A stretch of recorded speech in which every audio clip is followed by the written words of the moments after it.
મોરબીના ટીમલીના પાટિયા નજીક 2 નંબરનો યુરિયા ખાતર ભરેલું આઈસર ટ્રક ઝડપાયો છે। આ બાબતની જાણવા મળતી વિગતો મુજબ મોરબી તાલુકાના પોલીસે બાતમીના આધારે ટીમડી પાટિયા નજીકથી બાતમીના આધારે શંકાસ્પદ યુરિયાના જથ્થા સાથે અમદાવાદ સાણંદના રહેવાસી પ્રવીણ રણજીતભાઈ ઠાકોરને ₹97,680 ની કિંમતના ₹16,280 કિલોગ્રામ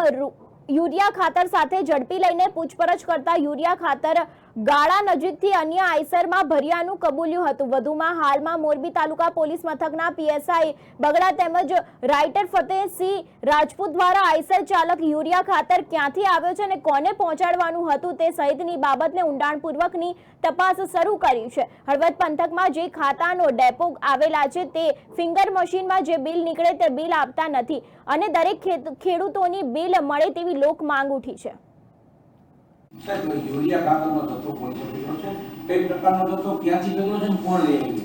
જી આ ખાસ તારીખ 6/6/2024 બનાવ છે। ત્યારે અમારા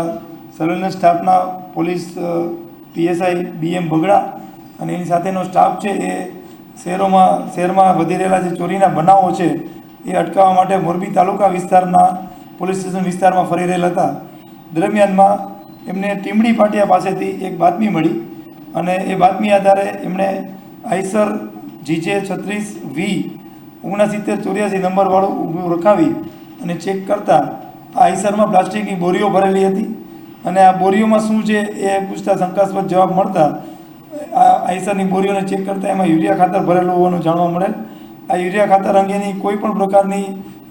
પાસ પરમિટ કે એમની પાસે માલની બિલ્ટી કે કંઈ હતું નહીં, જેથી આ યુરિયા ખાતર છે અનઓથોરાઇઝ જથ્થો છે એવું લાગ્યું અને આ ડ્રાઈવરનું નામ છે પ્રવીણભાઈ રણજીતભાઈ ઠાકોર અને પૂછપરછ દરમિયાન એટલું જણાઈ આવેલ કે 350 બોરી યુરિયા ખાતર છે જેનું વજન કરાવતા 16,280 અને જેની કિંમત 97,680ની થાય છે, જેને આઈસરની કિંમત ₹7,97,000ના મુદ્દામાલ સાથે આ ટ્રક ડ્રાઈવરની ધરપકડ કરવામાં આવેલી અને ટ્રક ડ્રાઈવરની પ્રાથમિક પૂછપરછ દરમિયાન તે આ મુદ્દામાલ છે એ મોરબીના ગાળા પાટિયા પાસેથી એક કન્ટેનરમાંથી ભરીને આવેલા હતા જે ચોરીનો માલ કહી શકાય અને આ માલ છે એ અમદાવાદના કોઈ વેપારીએ મંગાવેલ હોવાનું હાલ જાણવા મળેલ છે।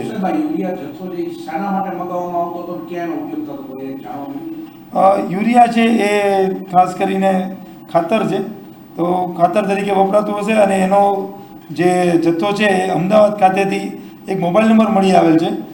74 338 56 069 વાળાએ આ મોબાઈલ નંબર ઉપરથી આ માલ મંગાવેલો હતો, જે ડ્રાઈવરની કેફિયત બધી ખબર પડી છે। જે જથ્થો છે અત્યારે ખાતરની અછત છે તો આવડો જથ્થો મોકલનાર કોઈ મોરબીનો સ્થાનિક તેમાં ઇન્વોલ્વ છે કે કેમ? હાલ તપાસ ચાલુ છે આ અંગેની, સ્થાનિક ઇન્વોલ્વ છે કે કેમ કે ડ્રાઈવર છે એણે કન્ટેનરમાંથી ભરેલ છે, તો એ કન્ટેનર શોધી અને એના પછી આ આગળની વિગત મળી શકશે।